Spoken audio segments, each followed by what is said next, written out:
எங்களோட வீடியோஸ் உங்களுக்கு பிடிச்சிருந்தா லைக் பண்ணுங்க, ஷேர் பண்ணுங்க, கமெண்ட் பண்ணுங்க. மறந்துடாம சப்ஸ்கிரைப் பண்ணிட்டு கூடவே இருக்க பெல் ஐகானை கிளிக் பண்ணிடுங்க.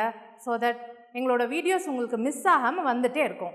So to continue with Quintilian's contribution towards literary criticism, so as the qualities of a good speaker, so இதை தான் எக்ஸ்பிளைன் பண்ணி வந்துட்டு இருக்கிறாரு. நல்ல ஒரு ஸ்பீக்கருக்கு, ஒரு நல்ல ஓரேட்டருக்கு என்ன மாதிரியான குவாலிட்டிஸ் வேணும்? ஏன்னா because as he is a rhetorician, ஒரு எஜுகேட்டரா, ஒரு டீச்சரா, ரோம்ல ரொம்ப ஃபெமிலரான ஒரு பர்டிகுலர் பர்சன், ஒரு நல்ல ஸ்பீக்கருக்கு என்ன மாதிரியான விஷயங்கள் வேணும் அப்படின்றதுல ஃபோக்கஸ் பண்ணிட்டு இருக்கிறாரு. இதுல அரேஞ்ச்மெண்ட் ஆஃப் வேர்ட்ஸுக்கு கிளாரிட்டி அப்படின்ற ஒரு வார்த்தையை பத்தி பேசினார். அதாவது கிளியர்னஸ். வார்த்தைகள் அப்படின்றது முக்கியம் ஒவ்வொரு ஸ்பீக்கருக்கும். அந்த வார்த்தைகள் ஃபெமிலியர் வார்த்தைகளா இருக்கணும். And at the same time ஒரு அரேஞ்ச்மெண்ட்ல கிளாரிட்டி இருக்கணும் அப்படின்ற பாயிண்ட் ஆஃப் வியூவை எக்ஸ்பிளைன் பண்ணார். The second is ornamental கிரேஸுங்க.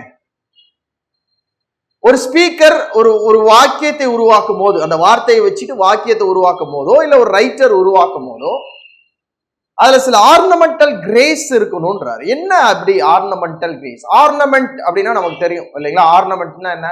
இப்போ ஜுவல்ஸ், இதெல்லாமே நம்ம ஆர்னமெண்ட். இது எதுக்கு? ஒரு அழகு சேர்க்கிற விதம் இல்லையா? ஒரு விஷயத்துக்கு அழகு சேர்க்கிற விதம் தான் ஆர்னமெண்ட் அப்படின்னு நம்ம சொல்லுவோம். Style is much more than a clear way of saying things. Yes, ஒரு வாக்கியத்துடைய ஸ்டைல் அப்படின்றது ரொம்ப முக்கியம். இப்போ லாங்குவேஜ், இங்கிலீஷ் எடுத்துக்கோங்க. இங்கிலீஷ் ஒரு ஸ்டைலிஷ் லாங்குவேஜ். ஏன்னா யாரு பேசினாலும் அது ஸ்டைலா பேசினாதான் நல்லா இருக்கும். நாம மாதிரி லோக்கல்ல ஒரு மாதிரி டிஃப்ரெண்டா பேசின மாதிரி இருந்துச்சுன்னா அது இங்கிலீஷை கேட்க நல்லா இருக்காது. அப்ப ஸ்டைல் அப்படின்றது இங்கிலீஷ் லாங்குவேஜுக்கே குறிய ஒரு பர்டிகுலர் விஷயம். அப்ப லாங்குவேஜ் அப்படின்னும் போது, எஸ்பெஷலி இந்த இங்கிலீஷ் லாங்குவேஜ் அப்படின்னும் போது ஸ்டைலா இருக்கணும். அந்த style of presentation is very important. அப்ப அது எதுல கிடைக்கும்? வார்த்தைகளுடைய அந்த ஸ்டைல்ல தான் கிடைக்கும், அரேஞ்ச்மெண்ட்ஸ்ல தான் கிடைக்கும். It should also be embellished with each kind of artistic ornament. அப்போ நம்ம பேசும்போது இல்ல நம்ம எழுதும் போது நம்ம ஒரு வாக்கியத்தை உருவாக்கி இருக்கிறோம் இல்லைங்களா? வேர்ட்ஸ், அரேஞ்ச்மெண்ட் ஆஃப் வேர்ட்ஸ் வச்சு வாக்கியம் உருவாக்கி இருக்கிறோம். அந்த வாக்கியம் உருவாக்குறதுல முதல் விஷயம் என்ன இருக்கணும்? கிளாரிட்டி இருக்கணும், என்டையரிட்டி இருக்கணும். ஓகே, அதுக்கு கூட அந்த கிளாரிட்டிக்கு கூட, அந்த கிளியர்னஸ்க்கு கூட என்ன இருக்கணும் அப்படின்னா ஒரு ஆர்டிஸ்டிக் ஆர்னமெண்ட் இருக்கணும். நம்ம பேசுற அந்த வாக்கியத்தை சில விஷயத்துல டெக்கரேட் பண்ணணும், அழகு சேர்க்கணும், இன்னும் அழகு சேர்க்கணும். இந்த வாக்கியத்துக்கு இன்னும் அழகு சேர்க்கணும் அப்படின்ற ஒரு விஷயத்தை தான் இங்க ஃபோக்கஸ் பண்றாரு. எப்படி அழகு சேர்க்கிறது?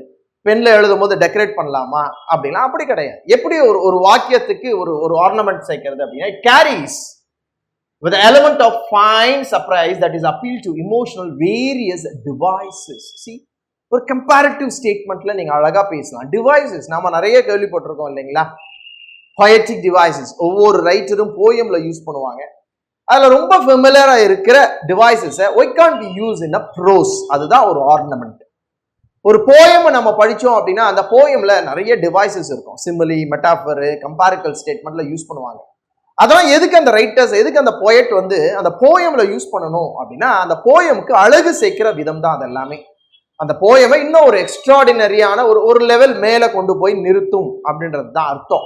அதே மாதிரி சில அழகு சேர்க்கக்கூடிய ஆர்னமெண்டல் வேர்ட்ஸ், எலிமெண்ட்ஸை நீங்க எங்க யூஸ் பண்ணணும்? உடைய வே ஆஃப் அரேஞ்ச்மெண்ட்ஸ்ல யூஸ் பண்ணணும். Way of speaking or way of delivering, ரைட்டிங்ல யூஸ் பண்ணணும். அப்ப கிளாரிட்டி மட்டும் இருந்தா போதாதுங்க, ஸ்டைல் முக்கியம். உங்க லாங்குவேஜோடைய ஸ்டைல் முக்கியம். அப்ப அந்த ஸ்டைலுக்கு கொஞ்சம் அழகு சேர்க்கணும். அதுக்கு என்ன தேவை? உங்களுக்கு ஆர்னமெண்டல் தேவை, டிவைசஸ் தேவை அப்படின்னு சொல்றாரு. இதுவும் உங்க அரேஞ்ச்மெண்ட்ஸ்ல நீங்க என்ன பண்ணிக்கணும்? சேர்த்திக்கணும். சேர்த்தி பேசும்போது அதோடைய அழகு இன்னும் கூடும் அப்படின்றாரு நம்ம குவிண்டலியன். ஆர்டிஸ்டிக் ஸ்ட்ரக்சருங்க. ஸ்ட்ரக்சர்னா நமக்கு தெரியும் இல்லைங்களா? வாக்கியத்தை அமைக்கிறது ஸ்ட்ரக்சர். பில்டிங் கட்டுறோம் இல்லைங்களா? ஒரு ஸ்ட்ரக்சர், இதுதான் ஸ்ட்ரக்சர். அப்போ ஒரு வாக்கியத்துக்கு ஸ்ட்ரக்சர் உண்டு. கிராமர் நமக்கு சொல்லி கொடுத்துருப்பாங்க ஸ்கூல்ல, இந்த பார்ட்ஸ் ஆஃப் ஸ்பீச். நம்ம இந்த பார்ட்ஸ் ஆஃப் ஸ்பீச்ல சில ஸ்ட்ரக்சர்ஸ் நமக்கு இருக்கும். Noun, pronoun, verb, adverb, adjective, இதெல்லாம் ஆர்கனைஸ் பண்ணி ஒரு ஸ்ட்ரக்சரா உருவாக்கும் இல்லைங்களா? அதை தான் ஸ்ட்ரக்சர்னு இந்த இடத்துல பாயிண்ட் அவுட் பண்றாங்க. அது என்ன ஸ்ட்ரக்சருங்க? ஆர்டிஸ்டிக் ஸ்ட்ரக்சர்னா வாக்கியத்துல உருவாக்குற ஸ்ட்ரக்சர் தான் இது.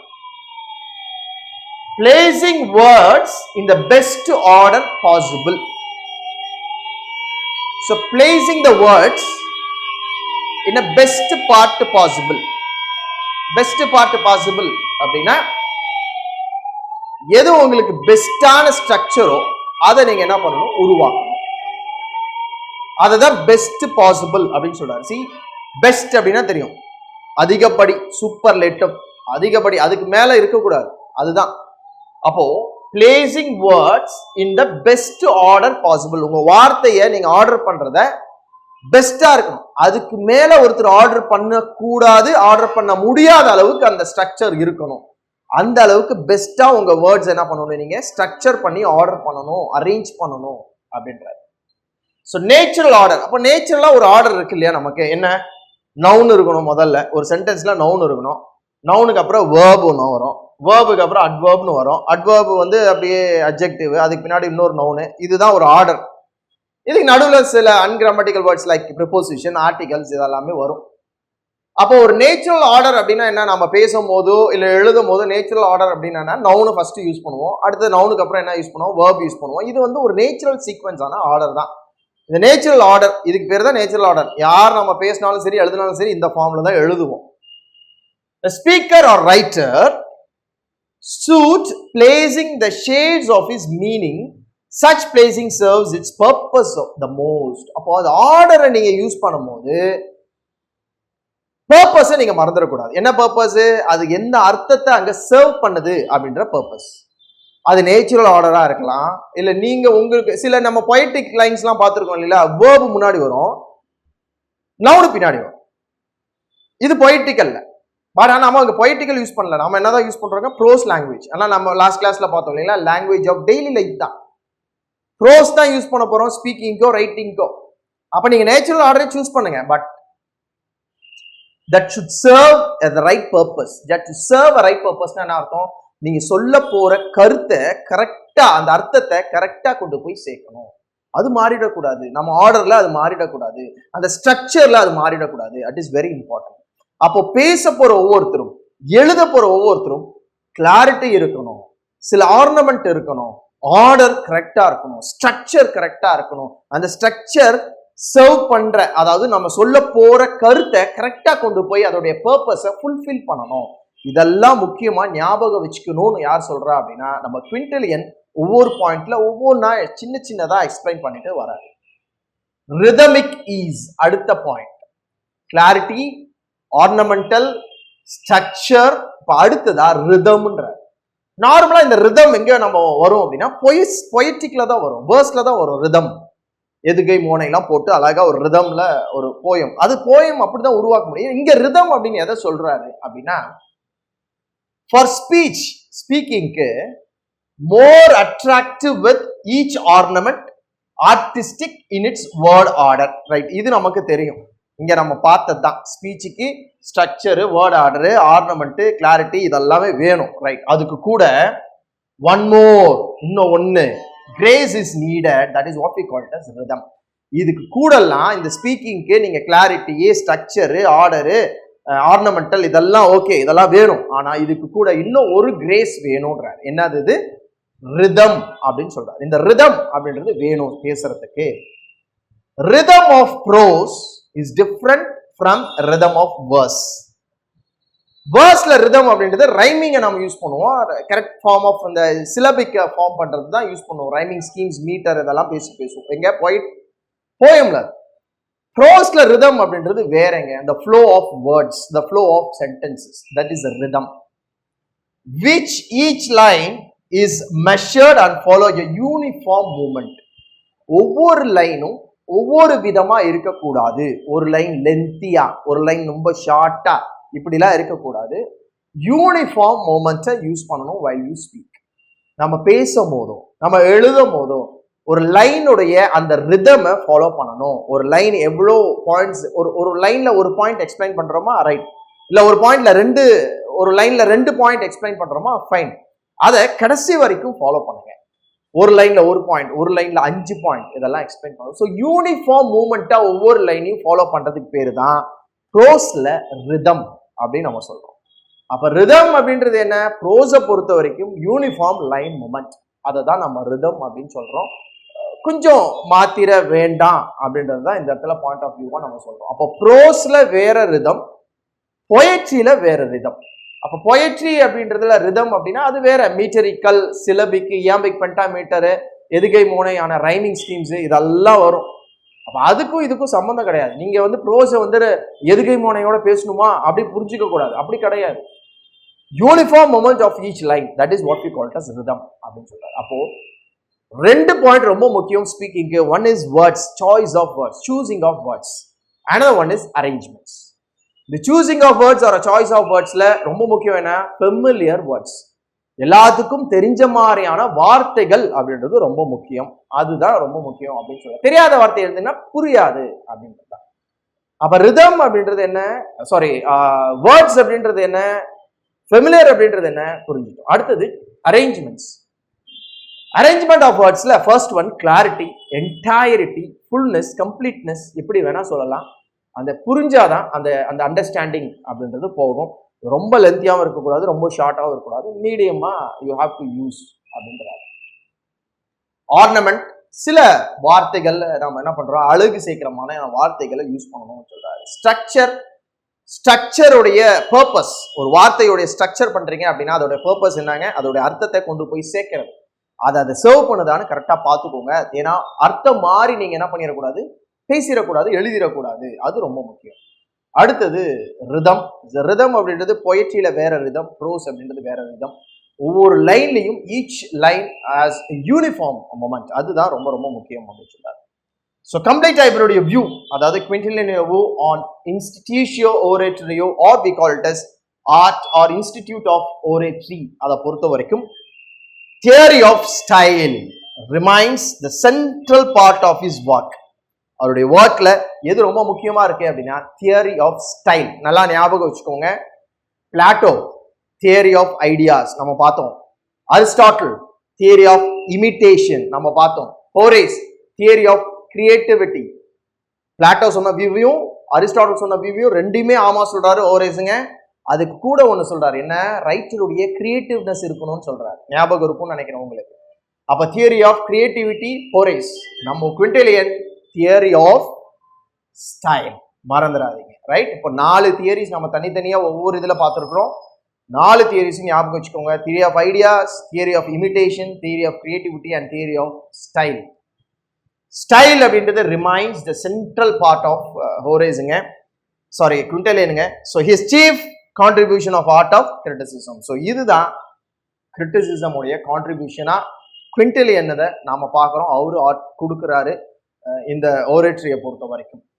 இன் இட்ஸ் அப்சர்வேஷன்ஸ், அவருடைய அப்சர்வேஷன்ஸை பொறுத்த வரைக்கும், அவருடைய புக்கில் அவர் கொடுத்த அப்சர்வேஷன்ஸை பொறுத்த வரைக்கும், the place of nature and art in style. So ஒரு ஸ்பீக்கிங், ஒரு ரெட்டரிக்கு ஸ்டைல் அப்படின்றது ரொம்ப முக்கியம், அதுதான் மெயின் பார்ட் அப்படின்றாரு. Choice of words, yes, choice of words, choosing of words is very important. நீங்கள் பேசுறதுக்கோ இல்லை எழுதுறதுக்கோ சாய்ஸ் ஆஃப் வேர்ட்ஸ் அப்படின்றது முக்கியம். ஃபெமிலியர் வேர்ட்ஸாக சூஸ் பண்ணுங்க, அப்போதான் ரீடர்ஸ்க்கோ இல்லை லிசனர்ஸ்க்கோ அது போய் சேரும் அப்படின்றாரு.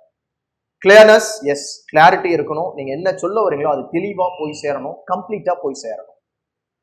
யூஸ் ஆஃப் ஆர்னமெண்ட்ஸ், சில ஒரு விஷயத்தை உங்க வாக்கியத்தை இன்னும் அழகு கேட்கக்கூடிய சில வார்த்தைகளை அதில் பயன்படுத்துங்க அப்படின்னு சொல்றாரு. அந்த rhythmic arrangement of words. So ரிதமிக்கா ப்ரோஸ் லைன்ஸை ஈக்குவலா யூனிஃபார்மா அதை அரேஞ்ச் பண்ணி பேசுங்க, எழுதுங்க. இது எல்லாத்தையும் தான் இந்த பர்டிகுலர் ஒர்க்கான இன்ஸ்டிடியூஷியோ ஓரேட்டரியோ அப்படின்ற இந்த பர்டிகுலர் ஒர்க்ல குவிண்டிலியன் நமக்கு ஒரு கிரிட்டிக்கல் லிட்டரரி கிரிட்டிக்கல் ஒப்பீனியனா இந்த இடத்துல நமக்கு ஃபோக்கஸ் பண்ணி சொல்றாரு. டெஃபினெட்லி ஃபாலோஸ் த ஓல்டு லைன். ஓல்டு லைன் அப்படின்னா இவருக்கு முன்னாடி இருந்த ஸ்காலர்ஸ் உடைய வியூஸை இவரும் ஃபாலோ பண்றாரு அப்படின்றதுல எந்த ஒரு ஒப்பீனியனும் செகண்ட் ஒப்பீனியனும் கிடையாது. இவரும் என்ன ஃபாலோ பண்றாரு அப்படின்னா, ஸோ இவங்க பொயட்ரிக்கு சில ஃபார்ம்ஸ்லாம் சொல்லியிருக்கிறாங்க இல்லையா. இப்போ பொயட்ரிக்கு familiar language, choice of words, இதை பற்றிலாம் பேசியிருக்காங்க. அதே கான்செப்டை இவர் ஸ்பீக்கிங்க்கு பேசியிருக்கிறார்.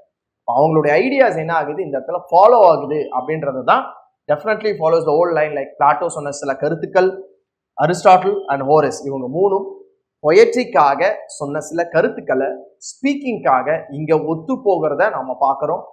குவிண்டிலியன் அதே ஐடியாஸை இந்த இடத்துல என்ன பண்றாரு, ரிப்பீட் பண்றாரு அப்படின்ற பாயிண்ட் ஆஃப் வியூலையும் நம்ம பார்க்குறோம். ஸோ குவிண்டிலியனை பொறுத்த வரைக்கும் இன்ஸ்டிடியூஷியோ அண்ட் ஓரேஷியோ இனிஷியலா 29 ஒரு ரோமன் எஜுகேட்டர் டீச்சர், இதெல்லாம் நம்ம பார்த்தோம். அவருடைய ஒர்க் என்னன்னு பார்த்தோம். 12 புக்ஸ்ல என்னென்ன மாதிரியான விஷயங்களை ஃபோக்கஸ் பண்றாரு அப்படின்னு பார்த்தோம். இதுல எல்லாமே qualities of a good public speaker. ஒரு பொயட்ரியை பத்தியோ ப்ரோஸை பத்தியோ அவர் எதுவுமே இங்க பேசல. இங்க பேசுறது எல்லாமே ஒரு நல்ல ஓரேட்டருக்கு தேவையான சில குவாலிட்டிஸ் என்ன, அதை ஃபாலோ பண்ணுங்க அப்படின்னு சொல்லி பேசுறாரு. அவருடைய ஓன் எக்ஸ்பீரியன்ஸை இந்த இடத்துல ஒரு புக் ஆஃப் ஆர்ட்ல நமக்கு என்ன பண்றாரு, ஷேர் பண்றாரு. ரைட், ஐ ஹோப் குவிண்டலியன் புரிஞ்சிருக்கும் அப்படின்னு நினைக்கிறேன். ஸோ இது வரைக்கும் நம்ம ஒரு குட் நம்பர் ஆஃப் கிளாசிக்கல் ரைட்டர்ஸை நம்ம பார்த்தோங்க. இன்னும் 2 கிளாசிக்கல் ரைட்டர்ஸ் நமக்கு இருக்கிறாங்க. அது நெக்ஸ்ட் கிளாஸஸ்ல we will focus on it.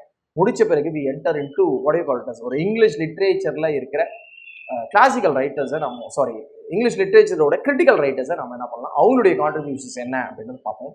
பார்த்து முடிச்ச பிறகு லாஸ்ட்ல நமக்கு இருக்கிறது என்ன அப்படின்னா தியரிஸுங்க, அப்ரோச்சஸ் இருக்குங்க. இந்த அப்ரோச்சஸ் தியரிஸ் அப்படிங்கிறது ஒரு மாடர்னைஸ்டான ஒரு விஷயம், ஒரு டெக்னிக், ஒரு மெத்தட் அப்படின்னா என்ன அப்படின்றதையும் நாம ஃபியூச்சர் கிளாஸஸ்ல நம்ம பார்ப்போம். தேங்க்யூ.